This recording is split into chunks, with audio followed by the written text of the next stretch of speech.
Ang mabuting balita ng Panginoon ayon sa aklat ng Genesis.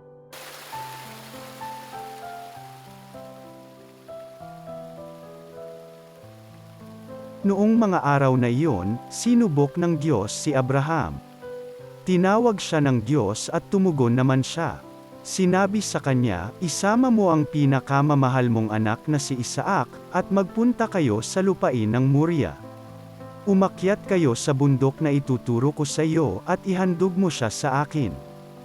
Kinabukasan, maagang bumangon si Abraham at sumakay sa asno kasama si Isaac at ang dalawang aliping lalaki. May dala silang kahoy na panggatong. Matapos ang 3 araw na paglalakbay, natanaw nila ang dakong kanilang patutunguhan.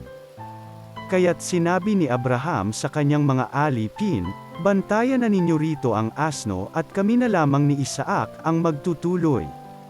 Sasamba lamang kami sa dako roon at babalikan namin kayo." Ipinapasan ni Abraham kay Isaac ang kahoy na panggatong, dala naman niya ang apoy at patalim, at magkasama silang lumakad. Tinawag ni Isaac ang pansin ng ama, "Ama." "Ano iyon, anak?" tugo ng patanong ni Abraham. "Mayroon po tayong apoy at panggatong, ngunit nasaan ang korderong ihahandog?" tanong ni Isaac. Sumagot si Abraham, "Anak ng Diyos ang magbibigay niyon sa atin." Kaya't nagpatuloy sila sa paglakad. Pagsapit nila sa dakong itinuro ng Diyos, gumawa ng dambana si Abraham. Inayos niya sa ibabaw nito ang panggatong at inihiga si Isaac, matapos gapusin.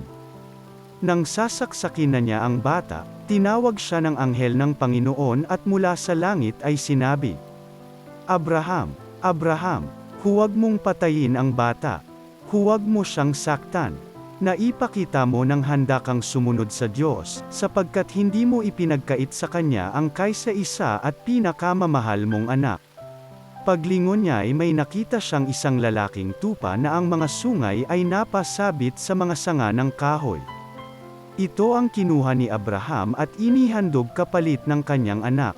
Ang lugar na iyo'y tinawag ni Abraham na, "Ang Panginoon ang nagkaloob."